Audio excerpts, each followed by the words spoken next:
dejar de abrir sin este mensaje porque ya nos acercamos a esa coyuntura y además porque se está discutiendo en la Asamblea este aspecto que me parece muy valioso, que se comience a regular todos esos sectores económicos que acumulan sus riquezas a costillas de los salvadoreños trabajadores, de los que sí pagamos impuestos y que no nos vamos a acumular riquezas evadiendo o producto de actividades ilícitas allá en los papeles de Panamá o ahora en los papeles de Pandora, que qué casualidad que justo durante el gobierno de algunos funcionarios o justamente inmediatamente después aparecen creando sociedades. Y sí, es cierto, hay que reconocerlo. Pertenecer o abrir sociedades o llevar dinero a un paraíso fiscal no es delito. El delito es evadir impuestos, el delito es esconder dinero producto de actividades ilícitas y es con dinero fiat, es decir, dinero palpable y sonante como un dólar, como un euro. Esto no está pasando con criptos, que con criptos también puede pasar, por supuesto, pero no es que no pase con dólares porque pasa y mucho.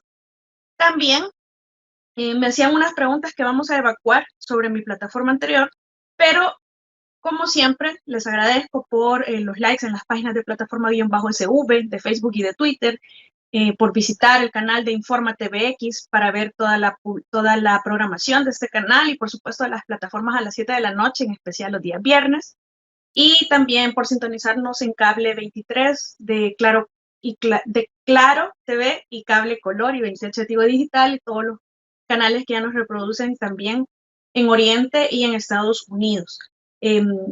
Vimos, en realidad hay muchos temas de coyuntura en esta semana y a mí digamos, para mí resultó bastante positivo, me agradó muchísimo el asunto de los 280 millones que ahora tenemos posibilidades de recuperar como Estado, esos 280 millones que podríamos preguntarnos nosotros, ¿se los perdonaron la Asamblea Legislativa de ese momento a iniciativa del ex diputado Parque?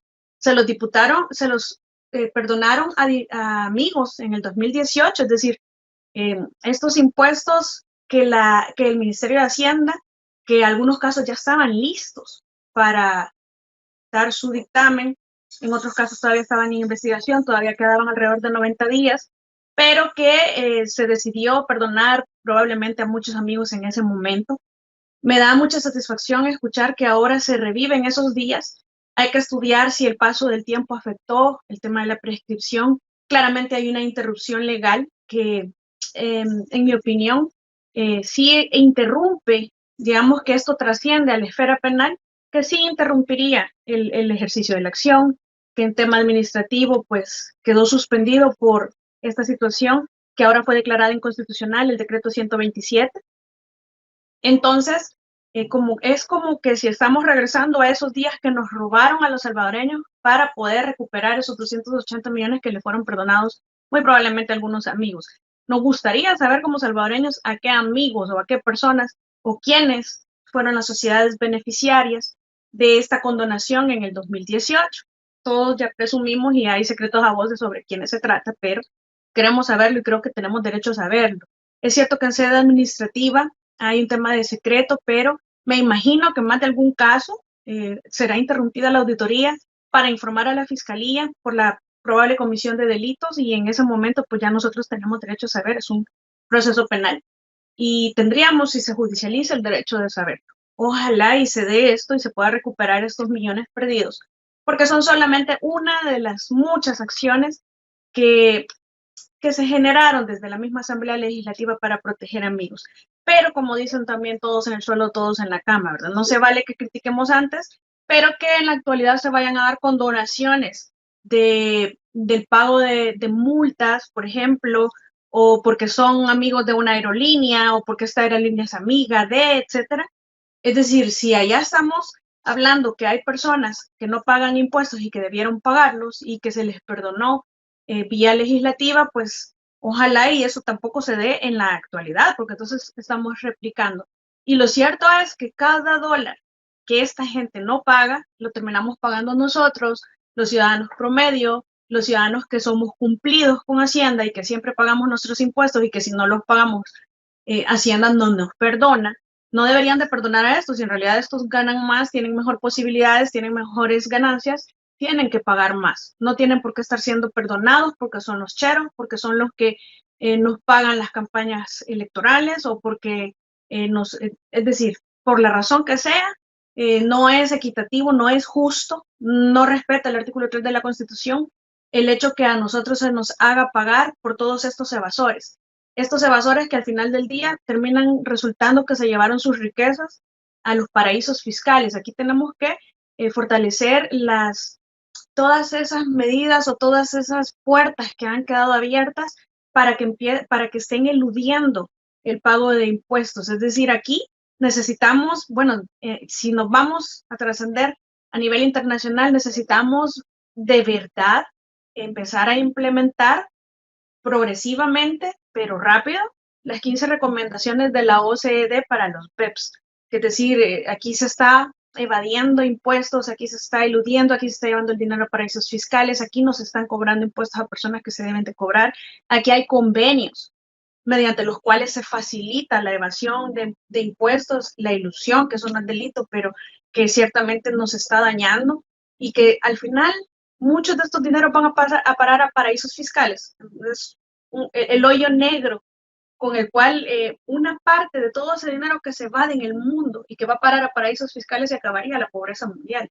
Son estudios los que se han hecho sobre ese tema. Entonces, no es cualquier cosa. 280 millones dirán, sí, pero es que se gastan más en son 280 millones que si nosotros los demás pagamos, entonces que nos los perdonen a nosotros también. Es decir, si le perdonaron a uno, le tienen que perdonar a todos. Lo cierto es que aquí, a mí, por lo menos, nunca me han perdonado el pago de mis impuestos. ¿Por qué a estas empresas que acumulan sus riquezas a costillas del resto de salvadoreños promedio se les tiene que perdonar impuestos y a nosotros no? Si se va a hacer un incentivo para trabajo, para generar empleo, pues que sea un incentivo claro, parejo y equitativo, justo, que tenga realmente bondades para los trabajadores y no solamente bondades para el sector empresarial. Tiene que ser equitativo porque tiene que ser parejo para todas las empresas que tengan las mismas posibilidades. Es una deuda que se tiene que saldar. No estoy diciendo, como me dijeron antes, mire, pues que el gobierno no es el responsable de los desmovilizados y de los excombatientes. Nunca dije eso. Lo que dije es responsabilidad del gobierno actual hacerse cargo de esta gente. Que si fue culpa de aquellos, nada tiene que ver. La responsabilidad es de quien está en el gobierno, nos guste o no nos guste, así es, porque para eso es el gobierno. Si es culpa de aquellos, sí, pero es responsabilidad del gobierno actual de darle solución en estos 5 años o dejar planteadas las bases, las condiciones para que se les pueda dar solución a corto plazo. No es como la ley de la reconciliación o la de la amnistía que estaban esperando la asamblea anterior que murieran todos los responsables para que no tuvieran que responder por sus crímenes, para hacer una verdadera ley de reconciliación en donde se tenga justicia, ¿verdad? Reparación, garantía de no repetición para las víctimas. Lo mismo está pasando aquí, están esperando. Es decir, no hay que hacer esas trampas de que esperemos mejor que se mueran algunas personas para que dejen de reclamar sus derechos. Estas personas sirvieron a su país, entregaron sus vidas, las de sus familiares, y pareciera que todos los gobiernos desde hace 30 años han venido solo pasándose la batuta, hacete cargo vos, y están esperando que se mueran para no responderles por las cosas que sí deben responderse, lo que sea justo, lo que sea equitativo también. Ahora, no es culpa de los actuales, pero ciertamente son los que tienen la responsabilidad de responder. Entonces, continuando con lo otro, son 280 millones que se perdonaron de una forma ilegítima, haciendo fraude a través de una ley que fue aprobada, un decreto que fue aprobado el 127, con el único objeto de beneficiar a grupos pequeños de poder. Ojalá y se recupere este dinero, ojalá y podamos ver su utilización en verdaderas políticas públicas y que sirvan para realmente favorecer a los salvadoreños que han sido necesitados en todos, que no han tenido calidad de vida, que no tienen calidad de vida actualmente, y que es un trabajo que debería de ser el objetivo de mejorar de cada gobierno. Así que 280 millones perdonados a amigos en el 2018, yo creo que sí. Pero las investigaciones nos van a dar la razón o nos la van a quitar. Esperemos a ver qué resulta de esta situación. Por otra parte, también me hacían una pregunta y abogada, ¿usted asesoró a don Pablito para que se atara a ese acuerdo o no? Mire, Lo he dicho en otras ocasiones, pero rápidamente lo voy a reiterar. Como abogados, nosotros tenemos la obligación de decirle a nuestros clientes las posibilidades y las legalidades sobre las situaciones que se están dando. Nuestros clientes sabían correctamente que aceptar los procedimientos abreviados era la única posibilidad de ver su libertad en poco tiempo.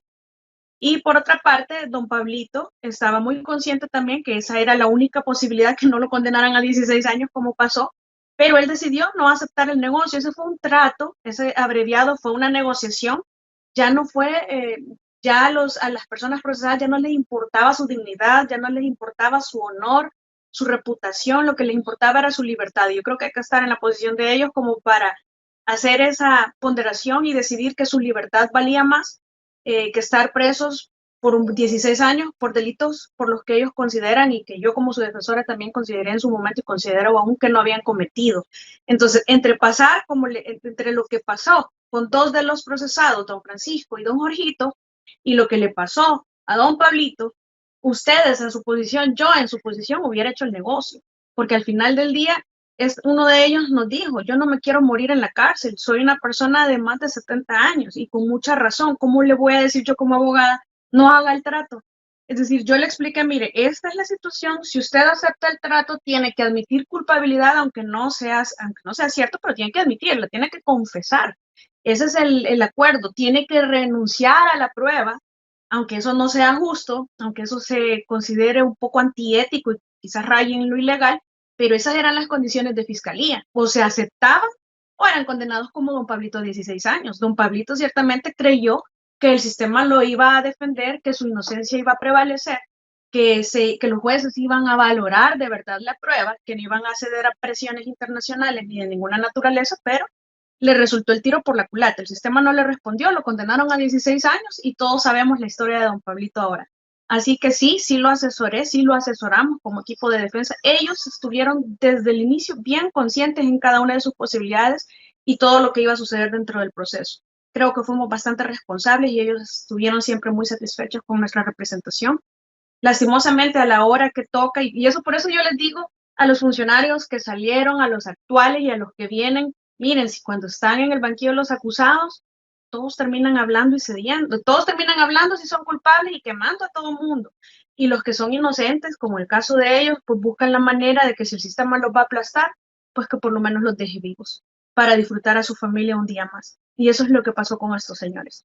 Por otra parte, también se dio el tema de los papeles de Pandora, que brevemente les voy a decir, esto es como los papeles de Panamá, y no es delito, como les repito, llevar las riquezas a esos países siempre y cuando no se evadan impuestos y siempre y cuando no sean producto de actividades ilícitas y se estén ocultando del fisco con el objeto de no cumplir con obligaciones tributarias. Que para el caso de El Salvador ya vimos que todos se fueron con ese objeto, ¿verdad? Aquí que nos vengan a decir, miren, es que era una donación y que entonces, pues yo soy una ONG, pero en un paraíso fiscal, yo creo que eso es como una bofetada, que nos quieran decir, que nos quieran justificar ese movimiento de supuestas organizaciones sin fines de lucro hacia un paraíso fiscal, o qué casualidad, ¿verdad? Que en los papeles de Pandora, justo e inmediatamente después de una gestión presidencial, 16 offshore. Las offshore son sociedades de papel que tienen representantes legales de papel, que en realidad son, es decir, hay un edificio en donde hay cajas postales en donde existen muchas sociedades que no existen en la realidad, solamente en el papel, a través de las cuales lo que se hace es evadir los impuestos o si no, ocultar dinero procedentes de actividades ilícitas. En algunos casos solamente se los quieren llevar del país, pero esa es la minoría. Si acaso fuera la mayoría, pues yo creo que no sería tanto problema y como les repito, también se da con dinero fiat y se ha dado desde siempre por cantidades millonarias y en todo el mundo. Eso de que con las criptomonedas es más o menos, es lo mismo. No estamos ante algo diferente, solo nuevo, y que va a acarrear probablemente las mismas consecuencias si no se tienen sumas precauciones. Dicho esto, quiero